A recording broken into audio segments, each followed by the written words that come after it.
Also Leute, ihr werdet nicht glauben, was in diesem Münchner Gerichtssaal passiert ist.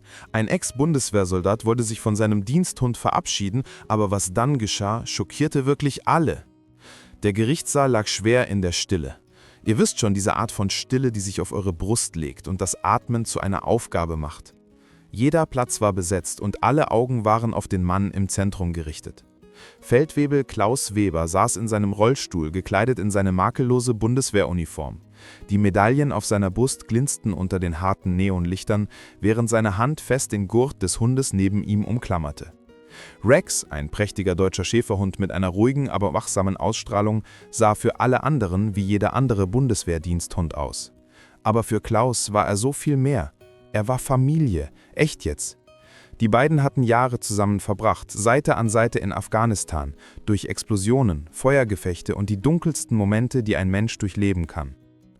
Klaus' Kiefer verkrampfte sich, als der Richter ihn mit einer Mischung aus Respekt und Bedauern ansprach. Der Mann auf der Richterbank erinnerte ihn daran, dass dies möglicherweise seine letzte Chance sei zu sprechen, seine letzte Gelegenheit für Rex zu kämpfen. Krass, wie das System funktioniert, oder? Die Bundeswehr hatte nämlich entschieden, dass Rex versetzt werden sollte, als Staatseigentum betrachtet, das für eine andere Mission benötigt wurde.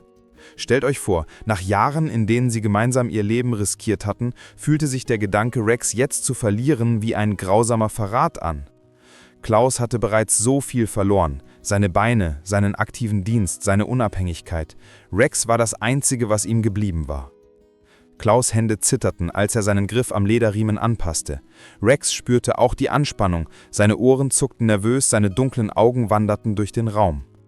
Seine Stimme war kaum stabil genug zum Sprechen.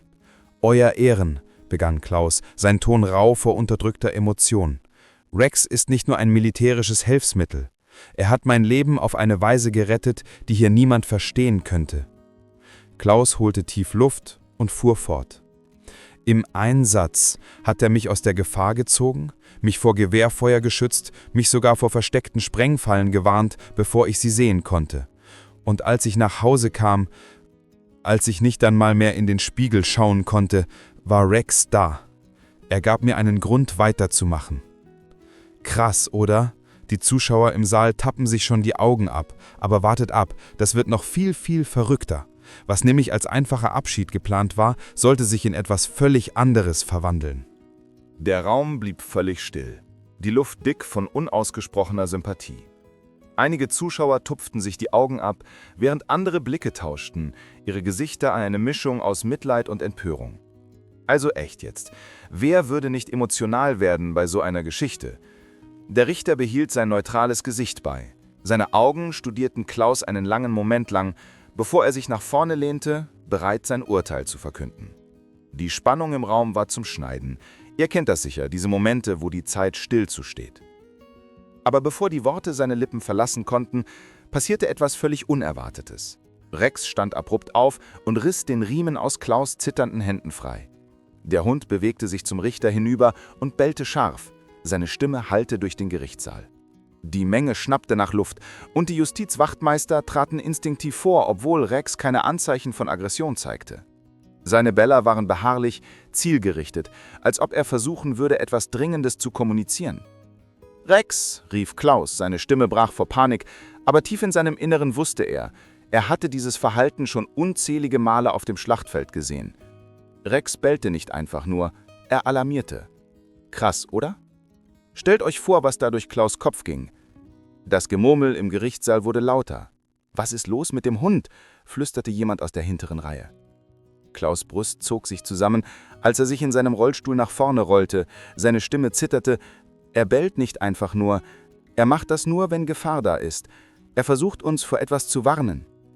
Der Richter erstarrte, sein Hammer vergessen in seiner Hand, seine Augen auf Rex gerichtet. Der Raum verstummte wieder, außer Rex' Bellen, das wie ein Herzschlag widerhallte. Was auch immer Rex spürte, es ging nicht nur um Klaus. Der Hund wusste etwas, was sonst niemand wusste. Und zum ersten Mal an diesem Tag spürte Klaus einen Funken Hoffnung. Das war nicht nur ein Abschied. Etwas Größeres war im Begriff, sich zu entfalten. Und Rex war beschlossen, sie alle zum Sehen zu bringen. Die Leute im Saal wurden nervös. Ihr wisst schon, wenn plötzlich nichts mehr normal erscheint. Also Leute, wenn ihr dachtet, das wäre schon verrückt, wartet ab, was als nächstes passiert. Rex' Instinkte haben noch nie getäuscht. Der Raum war stumm bis auf Rex' unerbittliches Bellen. Jeder scharfe Laut hallte im weiten Gerichtssaal wider, prallte von den dunklen Holzwänden ab und schnitt durch die Spannung wie eine Klinge. Rex' Haltung war niedrig, seinen Körper angespannt, die Ohren zurückgelegt und die Augen fest auf die Richterbank gerichtet. Klaus' Griff verstärkte sich an den Armlehnen seines Rollstuhls, als er den Hund beobachtete. Das war kein zufälliges Bellen, Rex' Körpersprache war unverkennbar. Er hatte etwas entdeckt. Klaus' Herz hämmerte, ein Adrenalinstoß erinnerte ihn an Momente auf dem Schlachtfeld. Aber das hier war kein Krieg, das sollte ein Gerichtssaal sein, ein Ort der Ordnung. »Rex, bei Fuß«, rief Klaus, seine Stimme fest, aber zitternd.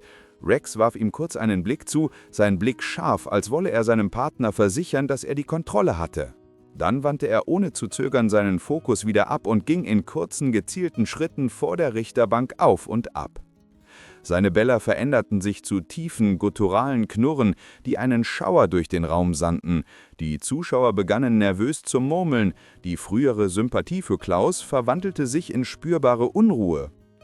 »Herr Weber«, sagte der Richter, sein Ton voller Irritation, »bringen Sie Ihren Hund unter Kontrolle, oder ich muss...« »Your Ehren«, unterbrach Klaus, seine Stimme lauter, stabiler, obwohl sich seine Brust vor Angst zusammenzog. »Rex benimmt sich nicht schlecht.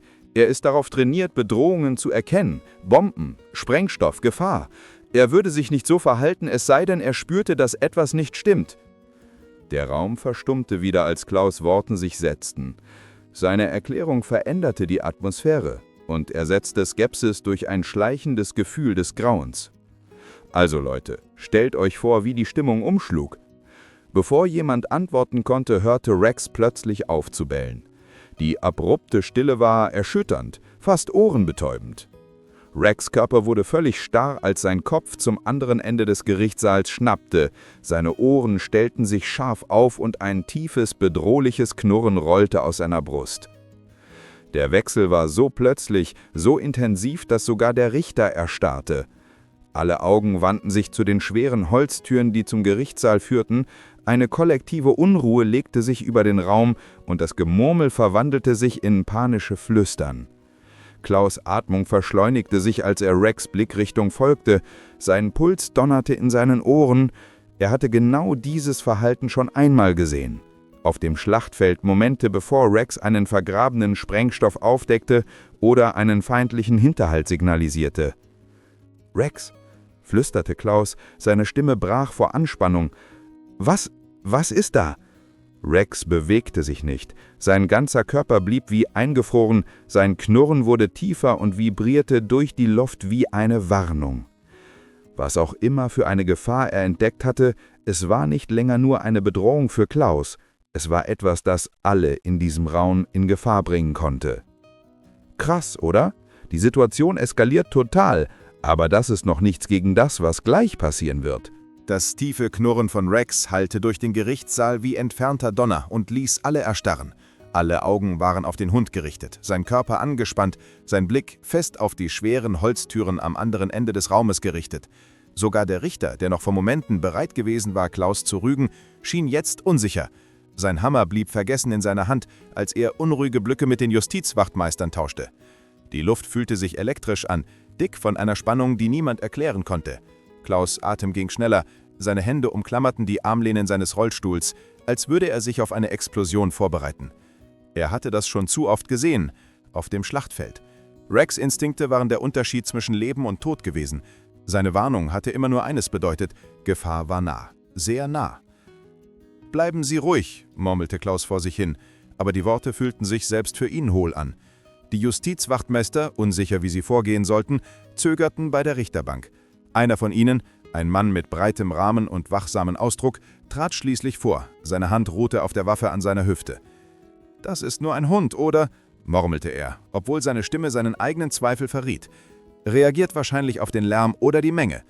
Aber auch während er sprach, waren seine Schritte vorsichtig, seine Bewegungen bewusst.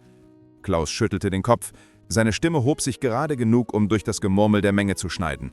Nein, Rex reagiert nicht auf Lärm oder Menschen so. Er ist darauf trainiert, Gefahr zu spüren, Dinge, die wir nicht sehen können. Vertraut mir, wenn er so knurrt, gibt es einen Grund.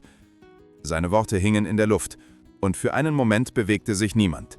Der Richter, sichtlich beunruhigt, nickte schließlich den Justizwachtmeistern zu und bedeutete ihnen, die Tür zu untersuchen. Rex' Knurren wurde lauter, als sich die Justizwachtmeister der Tür näherten. Der größere Mann streckte zögernd die Hand aus, seine Hand umfasste den Metallgriff. Für einen Moment schien der Raum den Atem anzuhalten. Klaus' Herz hämmerte, als er beobachtete, wie jeder Muskel in seinem Körper sich vor Erwartung spannte. Rex' Körper blieb starr, seine Knurren verwandelten sich in eine Reihe scharfer, abgehackter Beller, als der Griff sich drehen begann. Die Tür knarrte auf und enthüllte den dunklen Flur dahinter. Zuerst schien er leer, aber Rex' Bellen intensivierte sich nur. Seine Augen waren auf etwas Unsichtbares gerichtet. Der größere Justizwachtmeister trat einen Schritt in den Flur, seine Hand immer noch an seiner Waffe. Er blickte zurück zum Gerichtssaal, sein Gesicht blass, und wandte sich dann nach vorne. Eine Sekunde später durchbrach seine Stimme die Stille. »Da ist etwas hier!« Klaus' Puls verschleunigte sich, als er sich in seinem Stuhl nach vorne lehnte, seine Brust eng vor Angstzuständen. Was auch immer das Etwas war, das der Justizwachtmeister gesehen hatte, es war genug, um Rex' Instinkte zum Leben zu erwecken. Und Klaus wusste besser als jeder andere, Rex lag nie falsch. Er ahnt es schon. Das wird jetzt richtig heftig. Was Rex da gespürt hat, das ist erst der Anfang von etwas viel Größerem. Die Luft im Gerichtssaal schien schwerer zu werden, als ob die Spannung selbst den Sauerstoff aus dem Raum zog. Rex' Bellen hallte scharf wider. Jeder Laut prallte von den Holzwänden ab. Sein Körper blieb in einer Position purer Wachsamkeit gesperrt. Muskeln angespannt, Kopf tief und sein Blick wie ein Laser auf den dunklen Flur jenseits der offenen Tür gerichtet. Der größere Justizwachtmeister, nun sichtlich unruhig, machte einen weiteren zögernden Schritt nach vorne. Seine Stiefel klickten leise gegen den Fliesenboden, sein Körper steif vor Vorsicht, als würde er erwarten, dass etwas aus den Schatten hervorspringen könnte. »Was geht da draußen vor?« forderte der Richter. Seine Stimme brach leicht, trotz seines Versuchs, Autorität zu bewahren. Er umklammerte den Hammer fest, seine Knöchel blass, während seine Augen nervös zwischen dem Türweg und Rex hin und her wanderten. Rex' Knurren vertieften sich, ein tiefes, bedrohliches Grollen, das durch den Gerichtssaal vibrierte und Schauer über die Wirbelsäulen aller Anwesenden sandte. Der größere Justizwachtmeister blickte zurück zum Raum, sein Gesicht blass und angespannt vor Unsicherheit. »Ich sehe nichts«, sagte er zögernd, seine Worte gemessen, »aber etwas fühlt sich nicht richtig an.« Sein Blick wandte sich zurück zum Flur, seine Stirn runzelte sich, als würde er versuchen, seine eigenen Zweifel abzuschütteln. »Es ist ruhig. Zu ruhig.« Seine Stimme war kaum über einem Flüstern, aber sie trug durch den stillen Raum wie ein Schuss. Klaus lehnte sich in seinem Rollstuhl nach vorne, sein Magen verknotete sich. Er hatte diese Worte schon einmal gehört, zu ruhig. Unzählige Male auf dem Schlachtfeld. Und sie hatten immer einer Katastrophe vorausgegangen. Seine Stimme erhob sich und schnitt durch das steigende Gemurmel der Menge. »Rex reagiert nicht auf nichts. Wenn er sich so verhält, gibt es einen Grund. Wir müssen den Raum jetzt evakuieren.« Sein Befehl klang mit Dringlichkeit, aber die Zuschauer erstarrten, gelähmt von Angst und Verwirrung. Der kleinere Justizwachtmeister trat vor, zog eine Taschenlampe von seinem Gürtel und richtete den Strahl in den Flur. Das helle Licht schnitt durch die Schatten und beleuchtete die Länge des polierten Bodens. »Da ist nichts«, murmelte er, sein Ton unruhig. »Es ist nur ein leerer Flur.« Aber selbst während er sprach, zitterte seine Hand leicht und verriet seine ruhige Fassade. Rex jedoch war alles andere als ruhig.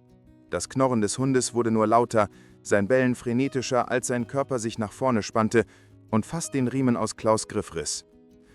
Plötzlich hallte ein scharfer metallischer Schlag den Flur hinunter. Das Geräusch war unverständlich und erschütternd in der erstickenden Stille. Der kleinere Justizwachtmeister zuckte zusammen, sein Taschenlampenstrahl zitterte, als er instinktiv zurücktrat. Rex stürzte in Richtung des Geräusches vor und bellte wild, seine Klauen kratzten über den Boden, als er gegen seinen Riemen kämpfte. Keuchen brachen aus dem Gerichtssaal aus und Panik begann durch die Menge zu fließen. Der größere Justizwachtmeister zog instinktiv seine Waffe, seine Stimme angespannt vor Alarm. Was zum Teufel war das? Klaus' Herz hämmerte in der Brust, als er seine Stimme über das Chaos erhob. »Holt Rex zurück«, schrie er. Seine Stimme zitterte vor einer Mischung aus Angst und Gewissheit. Er liegt nie falsch. Da kommt etwas. Aber bevor jemand reagieren konnte, hallte der metallische Schlag wieder. Lauter diesmal, als ob das, was ihn verursacht hatte, jetzt viel näher war. Die Luft fühlte sich geladen an, aufgeladen mit einer unsichtbaren Energie, die eine Welle des Grauens durch den Raum sandte. Was auch immer Rex gespürt hatte, es war nicht länger eine Frage des Ob, es war jetzt eine Frage des Wann. Der metallische Schlag hallte wieder, schärfer, näher, wie ein Alarm, der in den Tiefen des Flurs klingelte. Die Spannung im Gerichtssaal schnappte enger, das Gewicht des Unbekannten drückte auf alle Anwesenden. Rex bellte wild, sein Körper zerrte gegen den Riemen, als auf sein purer Wille durch die Tür drängen und sich dem stellen könnte, was auch immer da draußen war. Klaus umklammerte den Riemen fest, seine Knöchel weiß, sein Puls in seinen Ohren rasend. Er konnte es jetzt auch fühlen. Etwas war falsch.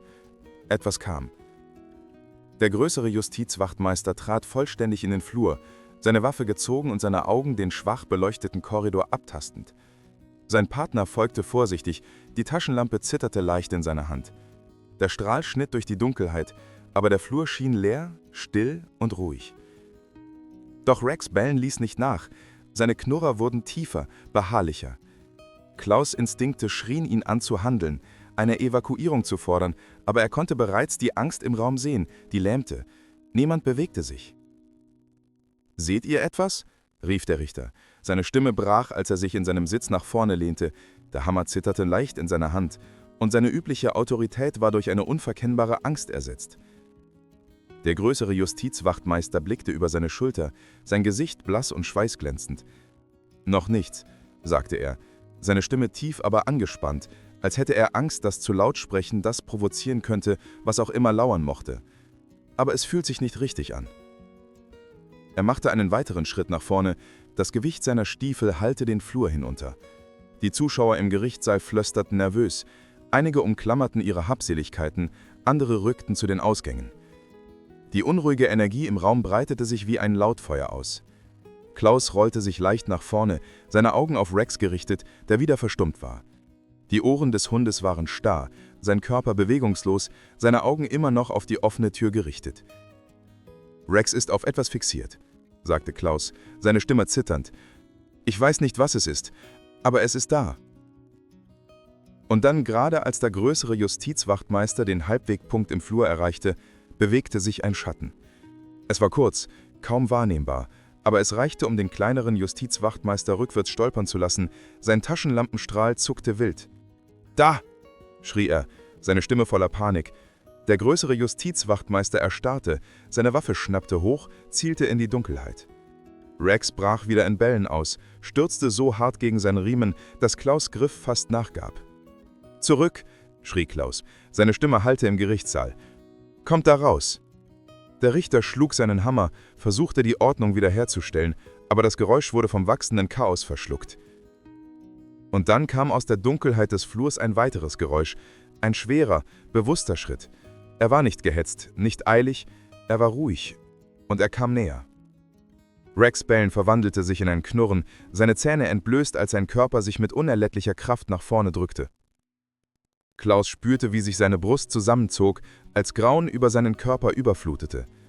Was auch immer in diesem Flur war, es hatte es nicht eilig, es versteckte sich nicht, es kam direkt auf sie zu und es wollte gesehen werden. »Leute, das ist kein gutes Zeichen.« Der schwere Schritt hallte lauter, als der Gerichtssaal ertragen konnte, und schnitt durch das wachsende Chaos wie eine Klinge. Rexes Knurren erfüllte die Luft, sein Körper zog gegen den Riemen mit solcher Kraft, dass Klaus sich in seinem Rollstuhl verankern musste, um nicht nach vorne gerissen zu werden. Die Spannung war jetzt erstickend, jedes Augenpaar auf den dunklen Flur gerichtet, die Quelle des Geräusches, dem sich niemand stellen wollte. »Alle bleiben ruhig«, schrie der Richter und schlug wieder seinen Hammer. Aber der Befehl verhallte ungehört. Die Leute erhoben sich von ihren Sitzen, umklammerten ihre Taschen, als ob das Festhalten an etwas sie vor der unbekannten Bedrohung retten könnte. Der größere Justizwachtmeister stand im Flur erstarrt, seine Waffe erhoben und in die Dunkelheit gerichtet. Sein Partner blieb hinter ihm, die Taschenlampe zitterte nervös in seiner zitternden Hand. Klaus' Stimme durchbrach den zunehmenden Lärm. »Kommt da raus«, schrie er, sein Ton scharf und dringend. »Was auch immer es ist nicht sicher.« Seine Worte schnitten wie ein Messer, Aber der größere Justizwachtmeister bewegte sich nicht. Stattdessen kniff er in den schwach beleuchteten Korridor, sein Kiefer angespannt. Und dann bewegte sich der Schatten wieder. Diesmal war er unverkennbar, langsam, bewusst, zielgerichtet. Der kleinere Justizwachtmeister keuchte hörbar. Seine Taschenlampe zitterte in seiner zitternden Hand. Das Licht fing für einen Bruchteil einer Sekunde etwas ein. Eine Silhouette, groß und drohend. Sie verschwand fast so schnell, wie sie erschienen war, zog sich zurück in die Dunkelheit, aber es reichte, um eine Welle der Angst durch den Raum zu senden. Der größere Justizwachtmeister versteifte seinen Griff an seiner Waffe, seine Stimme stetig, aber tief. »Zeigen Sie sich«, bellte er, sein Ton befehlend. »Treten Sie hervor, wo ich Sie sehen kann!« Aber die einzige Antwort war Stille, dicke, bedrückende Stille, die sich eine Ewigkeit zu erstrecken schien. Rexes Bellen erreicht eine Fieberhöhe, seine Zähne entblößt, als sein Körper sich wie eine Feder spannte, bereit zu springen. Und dann geschah es. Die Gestalt trat ins Licht, langsam, ruhig, fast gelassen. Es war ein Mann, sein Gesicht von einer Kapuze verdeckt, seine Hände in den Taschen eines schweren Mantels versteckt.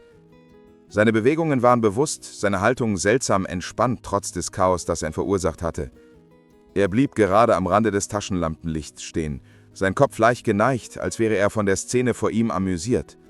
Rexes Knurren wurde wild, seine Klauen kratzten über den Boden, als Klaus sich anstrengte, ihn zurückzuhalten. »Wer sind Sie?« forderte der größere Justizwachtmeister, seine Waffe auf die Gestalt gerichtet. Der Mann antwortete nicht, stattdessen machte er einen weiteren langsamen Schritt nach vorne, der schwächste Hinweis eines Grinsens unter dem Schatten seiner Kapuze sichtbar. Klaus' Atem stockte in der Brust, als ein überwältigendes Gefühl des Grauens über ihn hinwegspülte. Etwas an dem Mann fühlte sich falsch an. Nicht nur bedrohlich, sondern tief, grundlegend falsch. Also Leute, das ist definitiv nicht gut. Der Raum verfiel in eine betäubte Stille, als der Mann am Rand des Flurs stehen blieb, seine Gestalt teilweise vom unruhigen Strahl der Taschenlampe beleuchtet. Rex' Knurren waren jetzt konstant, tief und guttural, vibrierten durch den angespannten Gerichtssaal. Die Justizwachtmeister hielten ihre Waffen fest, ihre Hände zitterten trotz ihrer jahrelangen Ausbildung. Klaus' Herz hämmerte in seiner Brust, als er den Fremden anstarrte. Die Haltung des Mannes war zu ruhig, zu bewusst, als würde er von der Unruhe leben, die er erschuf. »Treten Sie langsam vor«, befahl der größere Justizwachtmeister, seine Stimme angespannt vor Autorität, obwohl ein Hauch von Angst in seinen Ton sickerte. Der Mann neigte seinen Kopf leicht, sein Gesicht immer noch von der Kapuze verdeckt, und machte dann einen Schritt näher. Seine Stiefel klickten leise gegen den Fliesenboden. Er bewegte sich mit einer unsäglichen Zuversicht, jede Bewegung langsam und kalkuliert, als würde er jeden Moment der Aufmerksamkeit genießen, die jetzt auf ihn gerichtet war. Rex bellte wild und stürzte gegen seinen Riemen vor, seine Krallen kratzten über den Boden. Klaus kämpfte, ihn zurückzuhalten, seine Handflächen schweißnass, als sein Griff sich verstärkte. »Rex weiß es«, murmelte Klaus unter seinem Atem, seine Stimme zitternd. »Er kann es spüren. Er weiß, dass etwas nicht stimmt.« Seine Worte waren nicht laut genug, um die Menge zu erreichen, aber der Richter blickte ihn kurz an, sein Ausdruck eine Mischung aus Angst und Verwirrung. Der kleinere Justizwachtmeister trat vor, Taschenlampe in einer Hand und die andere über seinem Holster schwebte. »Sir«, sagte er, seine Stimme brach leicht, »identifizieren Sie sich jetzt.« Der Mann hob schließlich seinen Kopf, sein Gesicht teilweise unter dem Schatten der Kapuze sichtbar. Seine Augen waren scharf, kalt und durchdringend, hielten eine Intensität, die einen Schauer über Klaus' Wirbelsäule sandte. »Ich bin nicht hier, um jemandem zu schaden«, wiederholte der Mann, seine Stimme ruhig, aber unheimlich hohl. Er griff langsam in seine Tasche, was beide Justizwachtmeister dazu brachte, sich zu versteifen und ihre Waffen weiter zu heben. Keuchen wellten durch den Gerichtssaal und jemand im hinteren Bereich flüsterte, »Er hat etwas.« Der Raum fühlte sich bereit an zu explodieren, die Spannung wie ein zerbrechlicher Faden, der jeden Moment reißen könnte. Klaus' Instinkte schrien ihn an zu handeln, aber er war erstarrt und umklammerte Rex' Riemen, als wäre es das Einzige, was ihn in dem Moment verankerte. Die Hand des Fremden tauchte aus seiner Tasche auf und hielt etwas Kleines und Metallisches. Die Justizwachtmeister schrien im Unisono, »Lassen Sie es fallen!« Der Mann erstarrte, seine Lippen kräuselten sich zu einem schwachen Grinsen. »Entspannen Sie sich«, sagte er glatt und hielt das Objekt hoch. Es glänzte im schwachen Licht, und enthüllte sich als einfacher Schlüssel. Aber Klauses Unruhe verstärkte sich nur. Es gab keine Erleichterung in der Luft, kein Gefühl der Sicherheit. Rex Belton ließ nicht nach, sein Fokus auf den Mann gerichtet, als wäre der Schlüssel nichts anderes als eine Ablenkung. Klauses Griff am Riemen verstärkte sich, als er vor sich hin flüsterte: »Es ist nicht das, wonach es aussieht. Er versteckt etwas. Das muss er sein.« Das Lächeln des Mannes wurde breiter, als könnte er Klauses Gedanken hören, und das Grauen im Raum wurde erstickend. Der Raum fühlte sich an, als stünde er kurz vor der Implosion. Alle Augen waren auf den Mann gerichtet, der den Schlüssel hielt, sein Grinsen ein scharfer Kontrast zu der Panik, die sich durch den Gerichtssaal ausbreitete. Rex Bellen war unerbittlich, seine Knurrer tief und guttural, als würde er versuchen, einen Alarm zu ertönen, den niemand ignorieren konnte.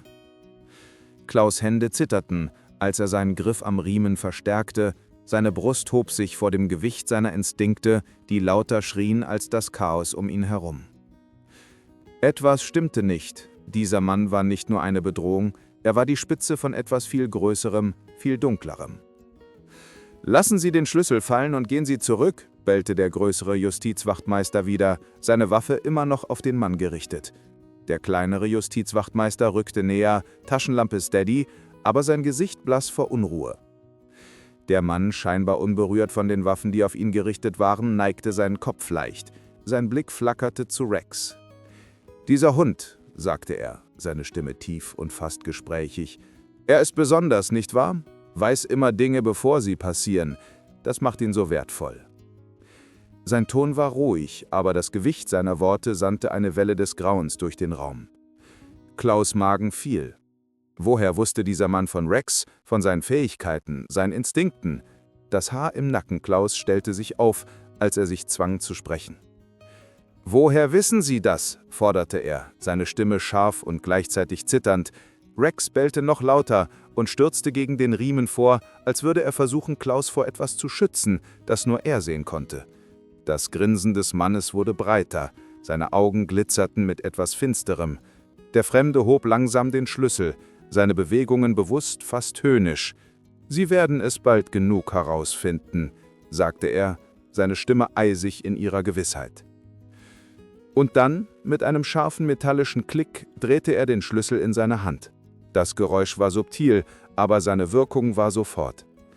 Rex brach in einen Wahnsinn aus und bellte lauter als je zuvor. Bevor jemand reagieren konnte, flackerten die Lichter im Gerichtssaal heftig. Ein Moment purer Dunkelheit fegte durch den Raum und in der schwarzen Leere konnte Klaus keuchen, Schreie und das Kratzen von Stühlen hören, als die Menschen in Angst umherwandelten. Als die Lichter zurückflackerten, war der Fremde nicht mehr allein. Hinter ihm, aus dem Flur wie Schatten zum Leben erwacht, waren zwei weitere Gestalten. Ihre Gesichter waren verdeckt, aber ihre Bewegungen waren bewusst. Ihre Anwesenheit strahlte Bedrohung. Beide hielten Waffen, scharfe metallische Formen, die das Licht gerade genug einfingen, um ihren Zweck deutlich zu machen. Klaus' Herz raste, als er zu Rex blickte, der jetzt so wild knurrte, dass es fast urwüchtig klang. Was auch immer geschah, es ging nicht länger nur um einen Mann mit einem Schlüssel. Das war etwas viel, viel Größeres, und es hatte gerade erst begonnen. Rex wusste es die ganze Zeit, das hier war nie ein Zufall. »Oh mein Gott«, flüsterte Klaus, »Sie sind wegen Rex hier.« Also Leute, jetzt wird's richtig gefährlich. Der Gerichtssaal stürzte in pures Chaos. Zuschauer drängten zu den Ausgängen, Stimmen erhoben sich in Verwirrung und Angst, während Stühle laut über den Boden kratzten. Die zwei Gestalten hinter dem Fremden bewegten sich weiter in den Raum. Ihre Anwesenheit allein reichte aus, um eine Welle des Grauens durch alle zu senden. Rex bellte unaufhörlich, sein Körper niedrig, jeder Muskel in ihm bereit, nach vorne zu springen. Klaus' Griff am Riemen verstärkte sich, als Adrenalin durch ihn pulsierte. Er wusste ohne den Schatten eines Zweifels, dass der Fremde nicht blöffte. Rex war der Grund, warum sie hier waren. »Alle bleiben ruhig«, schrie der Richter und schlug wieder seinen Hammer, obwohl seine Stimme vom Lärm übertönt wurde, der im Raum anschwoll.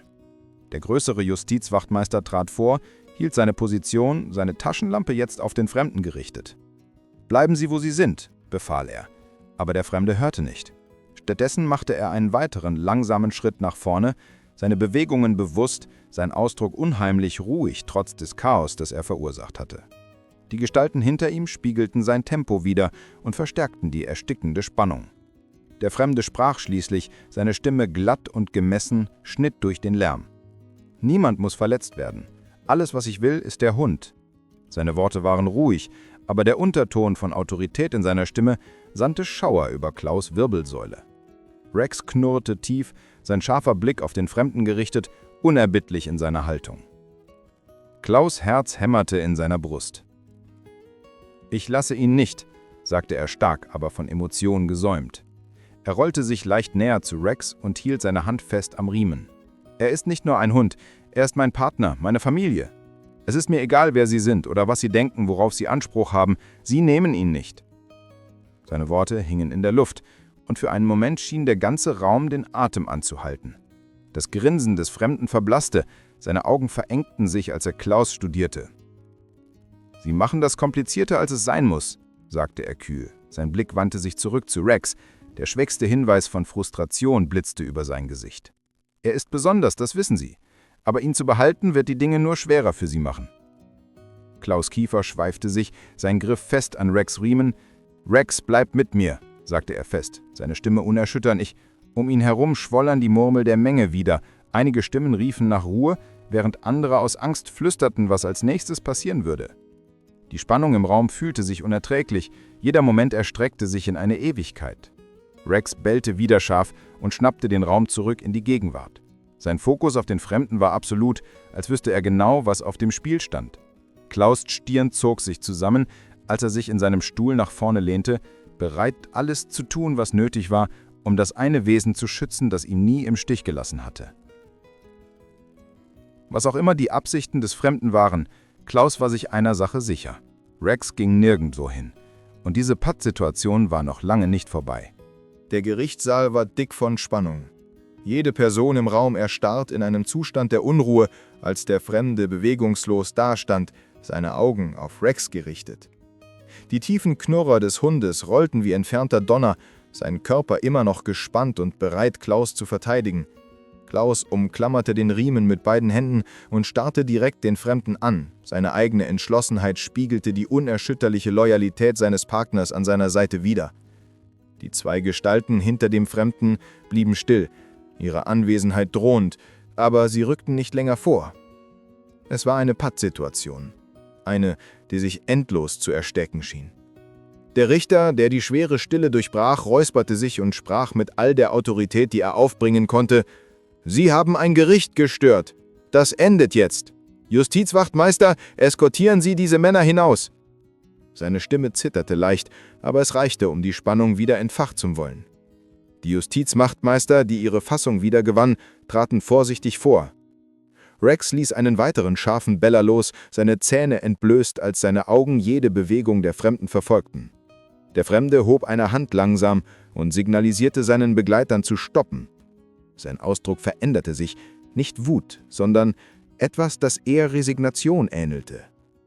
»Das ist nicht vorbei«, sagte er ruhig, seine Stimme trug ein ominöses Gewicht. »Sie denken, das geht nur um den Hund, aber es ist viel größer als das. Sie werden es bald genug sehen.« Er machte einen Schritt zurück, sein Grinsen kehrte zurück, aber es war keine Wärme darin, nur eine kalte, kalkulierende Zuversicht. »Für jetzt gehe ich, aber er gehört uns, Klaus. Und wir werden zurückkommen.« Klaus' Brust zog sich zusammen, sein Griff an Rex' Riemen lockerte nie. »Er gehört niemandem außer mir«, sagte er fest, seine Stimme stetig und klar. »Und was auch immer Sie vorhaben, ihr müsst durch uns beide.« Seine Worte trafen wie Stahl. Und zum ersten Mal zögerte der Fremde, seine Augen verengten sich, als würde er Klaus ein letztes Mal einschätzen. Dann, ohne ein weiteres Wort, drehte er sich um und bedeutete seinen Begleitern, ihm zu folgen. Die Spannung im Raum ließ nicht nach, bis sie durch dieselben Türen verschwunden waren, durch die sie eingetreten waren. Die Stille, die folgte, war ohrenbetäubend. Zuschauer kehrten langsam zu ihren Sitzen zurück, Flüstern wellten durch die Menge, als sie versuchten, Sinn aus dem zu machen, was gerade passiert war. Der Richter atmete tief aus und legte seinen Hammer mit zitternder Hand nieder. »Dieses Gericht wird vertagt«, sagte er müde, seine Stimme kaum hörbar über das Gemurmel. Aber Klaus blieb, wo er war, seine Augen immer noch auf die Tür gerichtet. Rex setzte sich schließlich hin, Seine Knurrer verblasten, obwohl sein Körper wachsam blieb. Klaus griff nach unten, seine Hand streichelte sanft über Rex' Kopf. »Du hast gut gemacht, Kumpel«, flüsterte er, seine Stimme schwer vor Dankbarkeit und Erschöpfung. Als sich der Gerichtssaal langsam leerte, blieb Klaus zurück, seine Gedanken rasten. Er wusste nicht, wer dieser Mann war oder warum sie Rex wollten, aber eines war klar, das war nicht vorbei. Aber für jetzt, als Rex sich gegen sein Bein lehnte, ließ sich Klaus die stille Erleichterung dieses Moments fühlen. Was auch immer kommen würde, sie würden es zusammen angehen. Denn egal was passierte, ihre Bindung war unverbrechlich. Und das war etwas, das niemand wegnehmen konnte. Krass, oder Leute? Aber ich habe das Gefühl, das war erst der Anfang. Die Tage nach dem Gerichtssaalvorfall vergingen langsam für Klaus. Er hatte Rex nie aus den Augen gelassen, nicht einmal für eine Sekunde. In seinem kleinen Apartment in München-Schwabing hielt er die Vorhänge geschlossen und kontrollierte obsessiv jedes Geräusch von draußen. Rex schien es zu spüren, die Anspannung, die ständige Wachsamkeit. Der Hund lag meist vor der Tür, seine Ohren immer aufmerksam, als würde er auf etwas warten. Klaus wusste, dass Rex genauso unruhig war wie er selbst. Am 3. Tag klingelte das Telefon. Klaus zögerte, aber als er die Nummer der Bundeswehrverwaltung erkannte, nahm er ab. »Herr Weber, hier ist Oberst Müller vom Verteidigungsministerium. Wir müssen reden.« Klaus' Griff am Hörer verstärkte sich. »Worüber?« »Es geht um Rex. Und um die Männer, die im Gerichtssaal waren. Wir haben Informationen erhalten, dass es sich um eine private Militärfirma handelt. Sie sammeln speziell ausgebildete Tiere für Aufträge im Ausland.« Klaus' Blut gefror in seinen Adern. »Was für Aufträge?« »Das können wir am Telefon nicht besprechen. Können Sie heute ins Ministerium kommen? Und bringen Sie Rex mit. Es ist zu Ihrer beider Sicherheit.« Nach dem Anruf saß Klaus eine Stunde lang regungslos da. Rex kam zu ihm und legte seinen Kopf auf Klaus' Knie, als würde er spüren, dass etwas nicht stimmte. »Sie wollen dich wirklich, nicht wahr, Kumpel?« flüsterte Klaus und streichelte Rex' Kopf. »Aber ich lasse nicht zu, dass sie dich bekommen. Niemals.« Er packte eine kleine Tasche mit Rex' Lieblingsspielzeug und etwas Futter. Wenn das Ministerium wirklich helfen wollte, gut. Wenn nicht? Nun, Klaus hatte schon schwierigere Situationen überlebt. Als sie das Apartment verließen, bemerkte Klaus einen schwarzen Van, der seit 2 Tagen in der Straße geparkt hatte. Der Fahrer trug eine Sonnenbrille, obwohl der Himmel bewölkt war. Rex knurrte leise, als sie an dem Van vorbeigingen. Klaus' Hand wanderte instinktiv zu dem Notfallmesser in seiner Jackentasche, ein Überbleibsel aus seiner Militärzeit. »Ich weiß, Rex. Ich sehe ihn auch. Die Fahrt zum Ministerium würde 20 Minuten dauern.« Klaus betete, dass sie es beide lebend schaffen würden. Denn eins war klar geworden. Der Mann im Gerichtssaal hatte nicht geblufft. Sie beobachteten ihn. Sie warteten nur auf den richtigen Moment. Also Leute, die Jagd hat offiziell begonnen. Die Fahrt zum Verteidigungsministerium fühlte sich wie eine Ewigkeit an. Klaus kontrollierte permanent den Rückspiegel, während Rex auf dem Beifahrersitz angespannt saß. Der schwarze Van folgte ihnen in respektvollem Abstand. Nicht zu nah, aber auch nie aus der Sicht. »Profis«, murmelte Klaus vor sich hin. »Das sind definitiv Profis.« Als sie das imposante Gebäude des Ministeriums erreichten, parkte Klaus direkt vor dem Haupteingang. Zu viele Zeugen hier, dachte er, hier würden sie nichts versuchen. Oberst Müller erwartete sie bereits in der Lobby. Ein großer Mann mit grau meliertem Haar und einer Narbe am linken Kinn. Seine Uniform war makellos, aber seine Augen zeigten Müdigkeit. »Herr Weber«, begrüßte er Klaus mit festem Handdruck, »und das muss Rex sein.« Der Hund blieb nah bei Klaus. Seine Aufmerksamkeit teilte sich zwischen dem Oberst und den Eingängen des Gebäudes. Sie fuhren mit dem Aufzug in den 3. Stock in ein fensterloses Besprechungszimmer. Auf dem Tisch lagen mehrere Aktenordner und ein Laptop. »Was ich Ihnen jetzt erzähle, verlässt diesen Raum nicht«, begann Müller ernst. »Die Firma heißt Black Paw Operations.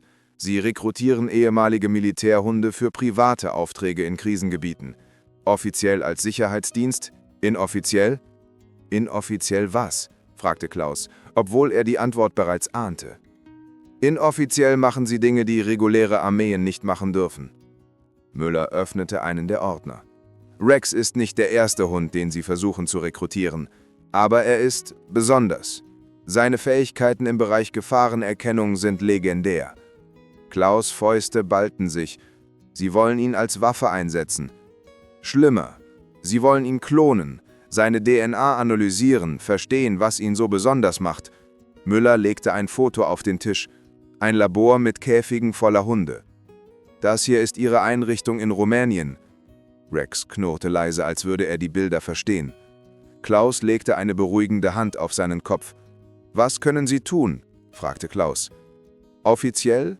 Nicht viel. Sie operieren international, nutzen Schlupflöcher. Aber«, er senkte die Stimme, »es gibt einen Weg. Wenn Rex offiziell tot wäre, würden Sie das Interesse verlieren.« Klaus starrte ihn an.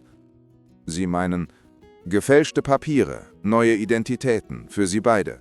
Ein Neuanfang in Österreich oder der Schweiz.« Es war ein verlockender Gedanke, einfach verschwinden, ein normales Leben führen. Aber Klaus kannte Rex zu gut. Der Hund war ein Soldat genau wie er. Sich zu verstecken lag in ihrer Natur nicht. Und wenn wir Nein sagen? Dann sind sie beide in großer Gefahr. Diese Leute geben nicht auf. Klaus blickte zu Rex hinunter, der ihn mit seinen treuen Augen ansah. Egal was passierte, sie würden es gemeinsam durchstehen. Geben Sie uns 24 Stunden zum Nachdenken. Als sie das Gebäude verließen, war der schwarze Van verschwunden. Aber Klaus wusste, dass das nichts bedeutete. Sie waren da draußen und warteten. Der Waldweg führte sie tiefer in die bayerischen Wälder nördlich von München. Klaus drosselte das Tempo. Das alte Motorrad protestierte bereits gegen die raue Behandlung. Rex saß ruhig hinter ihm. Seine warme Präsenz gab Klaus Kraft. Nach 10 Minuten Fahrt erreichten sie eine kleine Lichtung. Klaus stellte den Motor ab und lauschte. Nur Vogelgezwitscher und das Rauschen des Windes in den Bäumen. Keine Verfolger. »Wir brauchen einen Plan«, murmelte Klaus und stieg vom Motorrad. Rex sprang elegant herunter und begann, die Umgebung zu erkunden. Seine Nase arbeitete fieberhaft, alte Gewohnheiten aus der Militärzeit. Klaus zog den Rucksack hervor und überprüfte den Inhalt. 2 Flaschen Wasser, etwas Hundefutter, sein altes Militärmesser und 200 € Bargeld. Nicht viel für einen Krieg gegen eine internationale Organisation. Dann fiel ihm etwas ein. Sein alter Kamerad, Hauptfeldwebel Thomas Zimmermann, lebte in einem abgelegenen Bauernhof in der Nähe von Landshut. Tom war paranoid, misstrauisch und sammelte Waffen. Perfekt für ihre Situation. Aber erst mussten sie herausfinden, wie tief die Verschwörung reichte. War wirklich Oberst Müller ein Verräter oder wurde er selbst getäuscht? Rex bellte leise. Ein Warnsignal. Klaus folgte seinem Blick und sah in der Ferne einen Hubschrauber, der in weiten Kreisen über dem Wald flog. Suchscheinwerfer tasteten zwischen den Bäumen. »Sie geben nicht auf«, flüsterte Klaus. Rex knurrte zustimmend. Sie mussten das Motorrad verlassen. Zu laut, zu auffällig. Klaus versteckte es unter einem Haufen Äste und Blättern. Von nun an würden sie zu Fuß weitergehen. Klaus kannte sich in Wäldern aus. 20 Jahre Bundeswehr hatten ihm beigebracht, wie man unsichtbar bleibt. Und Rex war der beste Spürhund, den es gab. Er würde jede Falle rechtzeitig erkennen. Sie bewegten sich langsam durch das Unterholz, mieden offene Stellen und nutzten jeden Schatten. Der Hubschrauber kam näher. Sein Lärm erschütterte die Stille des Waldes. Plötzlich blieb Rex stehen. Seine Ohren stellten sich auf, sein Körper versteifte sich. Klaus erkannte das Zeichen sofort. Menschen in der Nähe. Durch die Bäume sah Klaus 3 Gestalten in Tarnkleidung, die sich systematisch durch den Wald bewegten. Professionelle Soldaten, keine Amateure. Rex stupste Klaus' Bein an und deutete nach links. Dort war ein kleiner Bach, dessen Plätschern ihre Schritte übertönen würde. Sie folgten dem Wasserlauf bergauf, weg von den Suchteams. Klaus' Prothesen schmerzten, aber er biss die Zähne zusammen. Rex blieb immer nah bei ihm, bereit zu helfen, wenn nötig. Nach einer Stunde erreichten sie eine alte Jagdhütte. Das Dach war teilweise eingestürzt, aber die Wände standen noch. Rex schnüffelte ausgiebig, keine Menschen hier gewesen seit Monaten. Klaus öffnete vorsichtig die Tür. Innen war dunkel und muffig, aber trocken. Ein alter Kamin, ein paar zerbrochene Möbel und in der Ecke eine rostige Eisenkiste. In der Kiste fand Klaus eine Überraschung. Eine alte Bundeswehrfunkanlage, noch funktionsfähig. Jemand hatte sie hier versteckt, wahrscheinlich ein Jäger oder ein anderer Ex-Soldat. Klaus testete das Gerät. Es funktionierte. Er kannte noch die alten Frequenzen, die Codes. Vielleicht konnte er Kontakt zu anderen vertrauenswürdigen Soldaten aufnehmen. Aber erst mussten sie sich ausruhen. Rex lag bereits vor der Tür und hielt Wache. »Gute Arbeit, Kunkel«, flüsterte Klaus und teilte sein Wasser mit dem Hund. »Morgen finden wir heraus, wer unser wahrer Feind ist.« Die S-Bahn nach Freising war um diese Uhrzeit fast leer. Klaus und Rex saßen im hinteren Waggon. Klaus' Augen wanderten nervös zwischen den wenigen anderen Passagieren und den Fenstern hin und her. Jeder Halt könnte eine Falle sein. Rex lag zu Klaus' Füßen, aber seine Ohren zuckten bei jedem Geräusch. Der Hund war in höchster Alarmbereitschaft, genau wie in den alten Zeiten in Afghanistan. Bei der 3. Station stieg ein Mann in Anzug ein. Unauffällig, aber Klaus bemerkte sofort die Beule unter seiner Jacke. Waffe. Der Mann setzte sich 3 Reihen vor ihnen und blickte nicht einmal in ihre Richtung. Zu professionell, um natürlich zu sein. Klaus' Handy vibrierte. Eine SMS von einer unbekannten Nummer. »Steigen Sie in Unterschleißheim aus. Allein. Der Hund bleibt im Zug.« Klaus löschte die Nachricht sofort. Sie dachten wirklich, er wäre so dumm. Rex und er waren ein Team. Sie trennten sich niemals. Als der Zug sich Unterschleißheim näherte, stand der Mann in Anzug auf und ging zur Tür. Klaus blieb sitzen. Der Mann wartete, bis die Türen sich öffneten, dann drehte er sich um und nickte Klaus zu. »Falsche Entscheidung«, murmelte er, bevor er ausstieg. Klaus' Blut gefror. Sie wussten, dass er die SMS bekommen hatte. Das bedeutete, sie hatten Zugang zu seinem Handy. Oder Oberst Müller? Nein, das konnte nicht sein. Müller war Bundeswehr, ein Ehrenmann. Aber in Krisenzeiten konnte man niemandem trauen. Bei der nächsten Station, Lohhof, stand Klaus abrupt auf. »Komm, Rex, wir steigen aus.« Sie verließen den Zug in letzter Sekunde, gerade als die Türen sich geschlossen. Klaus beobachtete durch die Fenster. 2 weitere Männer, die er nicht bemerkt hatte, standen auf und liefen aufgeregt durch den Waggon. Sie waren in eine Falle getappt, aber Klaus hatte sie rechtzeitig erkannt. Lohhof war ein kleiner Vorort, wenig Beleuchtung, wenig Verkehr. Perfekt für einen Hinterhalt, aber auch perfekt zum Verschwinden. Klaus kannte sich hier nicht aus, aber Rex schien etwas zu wittern. Der Hund zog ihn in Richtung eines kleinen Industriegebiets. Zwischen den Lagerhallen und Werkstätten konnten sie sich verstecken, bis der Morgen kam. Klaus' Handy klingelte. Oberst Müller wieder. »Klaus, warum sind Sie nicht in Freising ausgestiegen? Mein Mann wartet.« »Ihr Mann? Oder einer von Blackpaw?« Schweigen am anderen Ende. Zu langes Schweigen. »Klaus, Sie verstehen nicht!« Klaus legte auf und schaltete das Handy aus. Er riss den Akku heraus und warf ihn in einen Mülleimer. Rex blickte ihn an, als würde er verstehen. Sie waren jetzt vollkommen allein, ohne Hilfe, ohne Verbündete. Nur sie 2 gegen eine internationale Organisation. »Wie früher, Rex«, flüsterte Klaus und streichelte den Kopf seines Partners. »Nur wir 2 gegen die Welt.« In der Ferne hörten sie Sirenen, die Polizei oder Blackpaw.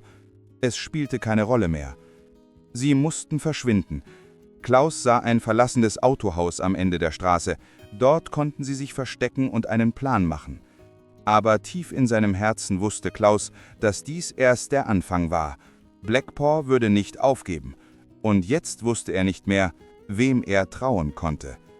Also Leute, das wird richtig heftig. Das verlassene Autohaus war wie ein Geist aus der Vergangenheit. Zerbrochene Fenster, rostige Autoteile und der muffige Geruch alter Öle.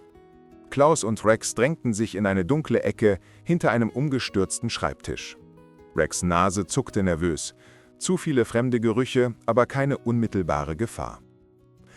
Klaus lehnte sich gegen die kalte Wand und versuchte nachzudenken.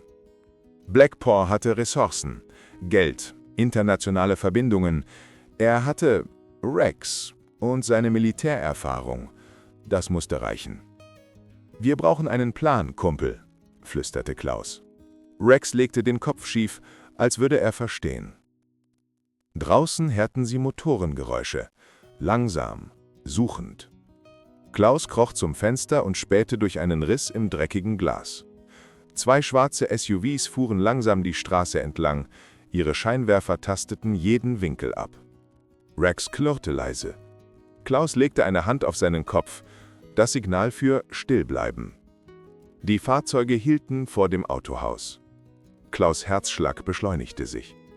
4 Männer stiegen aus, alle bewaffnet, alle mit militärischer Präzision bewegend. Der Mann aus dem Gerichtssaal war bei ihnen. »Er ist hier irgendwo«, hörte Klaus eine Stimme auf Englisch. »Der Hund kann sich nicht weit verstecken.« Sie begannen das Gebäude zu umkreisen. Klaus wusste, sie hatten vielleicht 5 Minuten, bevor sie gefunden würden. Aber da fiel sein Blick auf etwas in der Ecke. Eine alte Motorradgarage mit einer Suzuki aus den 90ern. Der Tank war leer, aber Klaus bemerkte einen Reservekanister daneben. Rex folgte seinem Blick und wedelte leicht mit dem Schwanz. Selbst der Hund erkannte eine Fluchtmöglichkeit. Klaus prüfte das Motorrad. Der Schlüssel steckte noch im Zündschloss. Typisch für Bayern, dachte er ironisch. Er füllte schnell Benzin nach und betätigte den Anlasser. Nichts. Nochmal. Nichts. Die Stimmen kamen näher. Klaus hörte Schritte, die sich dem Haupteingang näherten. Sein Puls raste. Beim 3. Versuch sprang der Motor an. Laut, sehr laut in der nächtlichen Stille. »Da, im Autohaus«, schrie jemand draußen. Klaus schwang sich auf das Motorrad. »Spring auf, Rex!« Der Hund sprang elegant auf den Sitz hinter Klaus. Seine Pfoten fanden automatisch Halt. Sie hatten das schon unzählige Male in Afghanistan gemacht. Klaus trat das Gaspedal durch und raste durch die Hintertür der Garage, die unter dem Aufprall splitterte. Schüsse peitschten durch die Nacht, Kugeln schlugen in die Wand neben ihnen ein. Sie rasten durch die leeren Straßen von Lohof. Rex klammerte sich fest an Klaus. Der Fahrtwind peitschte ihnen ins Gesicht, aber sie waren frei. Hinter ihnen leuchteten Scheinwerfer auf. Die Verfolgung hatte begonnen. Klaus kannte diese Gegend nicht, aber Rex schien instinktiv zu wissen, wo sie hin mussten. Der Hund bellte einmal. »Rechts abbiegen!« Klaus traute ihm blind und nahm die Kurve. Ein schmaler Waldweg eröffnete sich vor ihnen. Die SUVs waren zu breit und zu schwer für diesen Weg. Sie hatten es geschafft. Vorerst. Aber Klaus wusste, dass Blackpaw nicht aufgeben würde. Sie würden zurückkommen, mit mehr Männern, besserer Ausrüstung. Er musste Rex an einen sicheren Ort bringen. Aber wo war sicher, wenn niemand zu trauen war? Krass, Leute, jetzt wird's richtig wild. Der Waldweg führte sie tiefer in die bayerischen Wälder nördlich von München. Klaus drosselte das Tempo. Das alte Motorrad protestierte bereits gegen die raue Behandlung. Rex saß ruhig hinter ihm. Seine warme Präsenz gab Klaus Kraft. Nach 10 Minuten Fahrt erreichten sie eine kleine Lichtung. Klaus stellte den Motor ab und lauschte. Nur Vogelgezwitscher und das Rauschen des Windes in den Bäumen. Keine Verfolger. »Wir brauchen einen Plan«, murmelte Klaus und stieg vom Motorrad. Rex sprang elegant herunter und begann, die Umgebung zu erkunden. Seine Nase arbeitete fieberhaft, alte Gewohnheiten aus der Militärzeit. Klaus zog den Rucksack hervor und überprüfte den Inhalt. 2 Flaschen Wasser, etwas Hundefutter, sein altes Militärmesser und 200 € Bargeld. Nicht viel für einen Krieg gegen eine internationale Organisation. Dann fiel ihm etwas ein. Sein alter Kamerad, Hauptfeldwebel Thomas Zimmermann, lebte in einem abgelegenen Bauernhof in der Nähe von Landshut. Tom war paranoid, misstrauisch und sammelte Waffen. Perfekt für ihre Situation. Aber erst mussten sie herausfinden, wie tief die Verschwörung reichte. War wirklich Oberst Müller ein Verräter oder wurde er selbst getäuscht? Rex bellte leise. Ein Warnsignal. Klaus folgte seinem Blick und sah in der Ferne einen Hubschrauber, der in weiten Kreisen über dem Wald flog. Suchscheinwerfer tasteten zwischen den Bäumen. »Sie geben nicht auf«, flüsterte Klaus. Rex knurrte zustimmend. Sie mussten das Motorrad verlassen. Zu laut, zu auffällig. Klaus versteckte es unter einem Haufen Äste und Blättern. Von nun an würden sie zu Fuß weitergehen. Klaus kannte sich in Wäldern aus. 20 Jahre Bundeswehr hatten ihm beigebracht, wie man unsichtbar bleibt. Und Rex war der beste Spürhund, den es gab. Er würde jede Falle rechtzeitig erkennen. Sie bewegten sich langsam durch das Unterholz, mieden offene Stellen und nutzten jeden Schatten. Der Hubschrauber kam näher, sein Lärm erschütterte die Stille des Waldes. Plötzlich blieb Rex stehen. Seine Ohren stellten sich auf, sein Körper versteifte sich. Klaus erkannte das Zeichen sofort. Menschen in der Nähe. Durch die Bäume sah Klaus 3 Gestalten in Tarnkleidung, die sich systematisch durch den Wald bewegten. Professionelle Soldaten, keine Amateure. Rex stupste Klaus' Bein an und deutete nach links. Dort war ein kleiner Bach, dessen Plätschern ihre Schritte übertönen würde.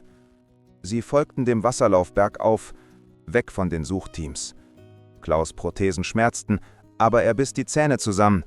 Rex blieb immer nah bei ihm, bereit zu helfen, wenn nötig. Nach einer Stunde erreichten sie eine alte Jagdhütte. Das Dach war teilweise eingestürzt, aber die Wände standen noch. Rex schnüffelte ausgiebig, keine Menschen hier gewesen seit Monaten. Klaus öffnete vorsichtig die Tür. Innen war dunkel und muffig, aber trocken. Ein alter Kamin, ein paar zerbrochene Möbel und in der Ecke eine rostige Eisenkiste.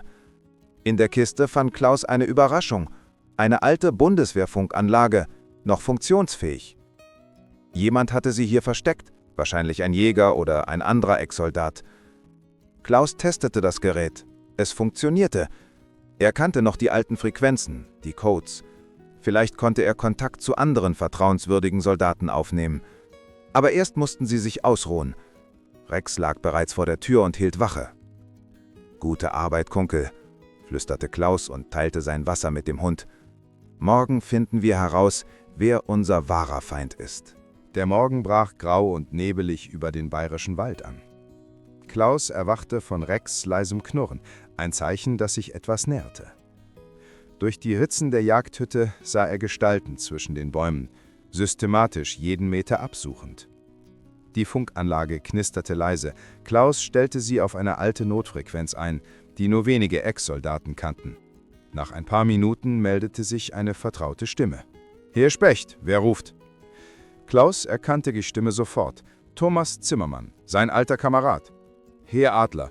Tom, ich bin in Schwierigkeiten.« »Klaus? Alter Freund, was ist los?« »Nicht am Funk. Kannst du uns abholen? Wir sind etwa 10 Kilometer nördlich von Freising, alte Jagdhütte, am Hirschbach.« »Uns?« »Rex ist bei mir.« »Tom, es geht um Leben und Tod. Bin unterwegs. 20 Minuten.« Klaus schaltete das Gerät ab.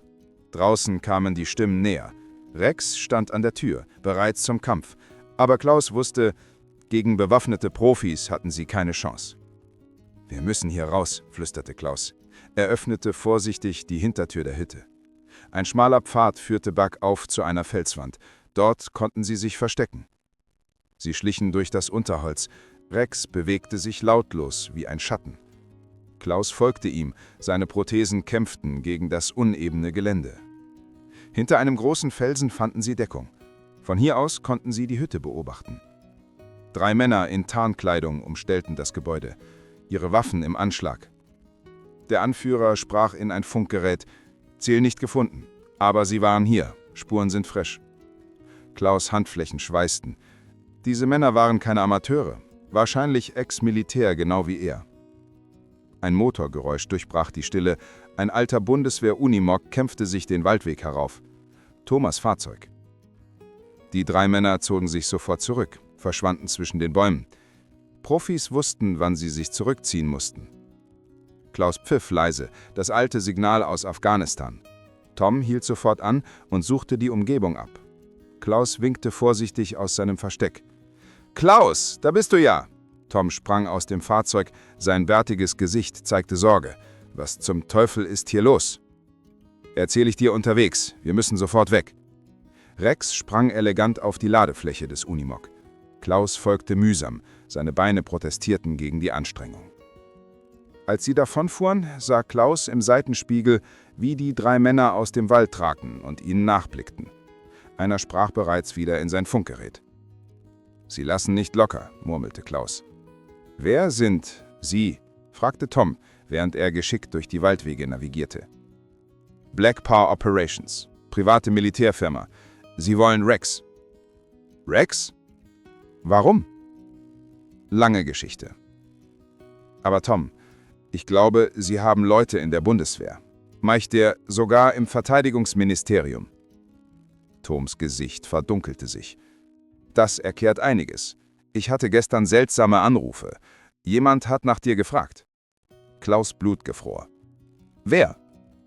Oberst Müller. Sagte, du wärst in Gefahr. Krass, Leute. Jetzt wissen Sie wirklich nicht mehr, wem Sie trauen können. Thomas' Bauernhof lag versteckt zwischen sanften Hügeln, umgeben von dichten Wäldern. Der perfekte Ort, um unterzutauchen. Der alte Unimog rumpelte über den Kiesweg, während Rex aufmerksam die neue Umgebung beobachtete. »Willkommen auf der Festung Zimmermann«, grinste Thomas, als sie vor dem rustikalen Bauernhaus anhielten.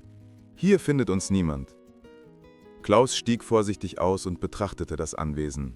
Hohe Zäune, Überwachungskameras. Und Thomas hatte definitiv aufgerüstet seit ihrer letzten Begegnung. Das war kein normaler Bauernhof mehr. »Bist du paranoid geworden?« fragte Klaus. »Realistisch«, antwortete Thomas ernst. »Seit den Enthüllungen über Privatarmeen habe ich aufgehört zu glauben, dass wir Ex-Soldaten in Rente leben können.« Rex sprang von der Ladefläche und begann sofort, das Territorium zu erkunden. Seine Nase arbeitete fieberhaft, viele neue Gerüche, aber keine Gefahr. Im Haus führte Thomas sie in einen gut ausgerüsteten Keller. Waffenschränke, Kommunikationsausrüstung und ein komplettes Überwachungssystem. Von hier aus kann ich jeden Zugang zum Hof überwachen. Klaus erzählte Thomas die ganze Geschichte. Den Gerichtstermin, Black Paar, die Verfolgung und vor allem seine Zweifel an Oberst Müller. Müller? Nachdenklich strich Thomas über seinen Bart. Ich kenne ihn zwar 20 Jahren, er war immer ehrlich. Aber? Vor einem Jahr wurde er nach Berlin versetzt, seitdem ist er anders geworden, distanzierter. Und er hat neue Kontakte. Klaus fühlte, wie sich sein Magen zusammenzog. Was für Kontakte?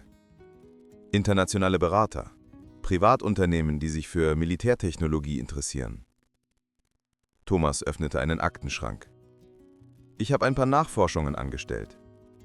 Er legte mehrere Fotos auf den Tisch. Klaus erkannte sofort ein Gesicht. Der Mann aus dem Gerichtssaal, aber in Zivil bei einem offiziellen Empfang. Das ist Markus Steiner, ehemaliger GSG-9-Kommandeur, jetzt Geschäftsführer von Black Paw Europe. Klaus starrte auf das Foto. Er war im Gerichtssaal. Er wollte Rex. Black Paw ist größer, als du denkst. Sie haben Verträge mit NATO-Ländern, sammeln Informationen über speziell ausgebildete Tiere. Rex ist nicht ihr erstes Ziel. Thomas zeigte ihm weitere Unterlagen. Listen von Namen, Hunden, Soldaten, alle verschwunden oder unter mysteriösen Umständen gestorben. »Sie bauen eine Privatarmee auf«, flüsterte Klaus. »Mit den besten Hunden, den besten Soldaten.« Rex, der bis dahin ruhig in der Ecke gelegen hatte, stand plötzlich auf. Seine Ohren stellten sich auf, sein Körper versteifte sich. Thomas blickte auf seine Überwachungsmonitore. »Scheiße. 3 Fahrzeuge nähern sich dem Hof. Keine zivilen Kennzeichen.« Klaus' Herz begann zu rasen.